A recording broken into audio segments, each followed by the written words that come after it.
Yeah, I move to strike the last word, Mr. Chairman. One of the things I admire the most about our country is our commitment and our love for democracy. We were founded on the ideal that it is the people who choose their government. We believe in the principle of one person, one vote, not $10,000 or $100,000 a vote. We believe in the free exchange of ideas to be able to decide which candidates deserve our votes. But money, and lots of money, heaps of money from undisclosed sources are having a corrosive influence on our political campaigns. Money distorts the voice of a particular point of view, making that voice seem louder, making it seem more influential, or making it seem more persuasive than it actually is. We don't know who is saying what to whom. Is it big oil? Is it polluters? Is it the insurance industry? Is it the tobacco industry? All too often, these distorted views come from corporate interests, and they try to undermine the public interest through campaign expenditures. These corporate interests, Mr. Speaker, the House is not in order. Members, please take their conversations off the floor. Gentlelady may continue. Thank you, Mr. Chairman.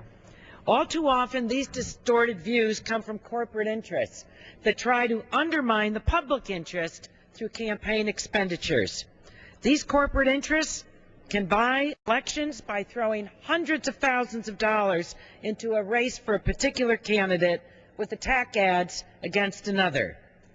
Last year, sadly, the Supreme Court overturned a landmark law and other centuries-old precedents aimed at limiting the influence of corporations in our elections. Now, today, we have stealth organizations formed for the sole purpose of running attack ads, and the American people don't have a clue who's footing the bills. The American people have a right to know who's trying to influence them.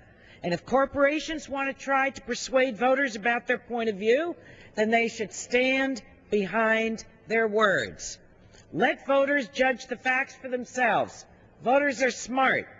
Let them make up their own minds on Election Day, as long as they have full and accurate information about the interests that are at stake.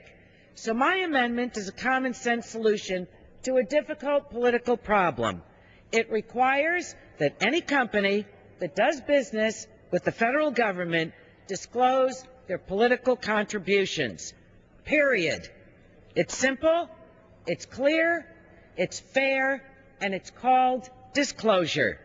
This amendment says if you're a federal vendor receiving taxpayer dollars, you're required to disclose how much you spend to influence the political system.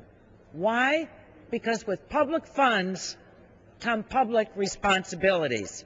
My amendment honors the First Amendment, and it places no limitation on political speech. It simply requires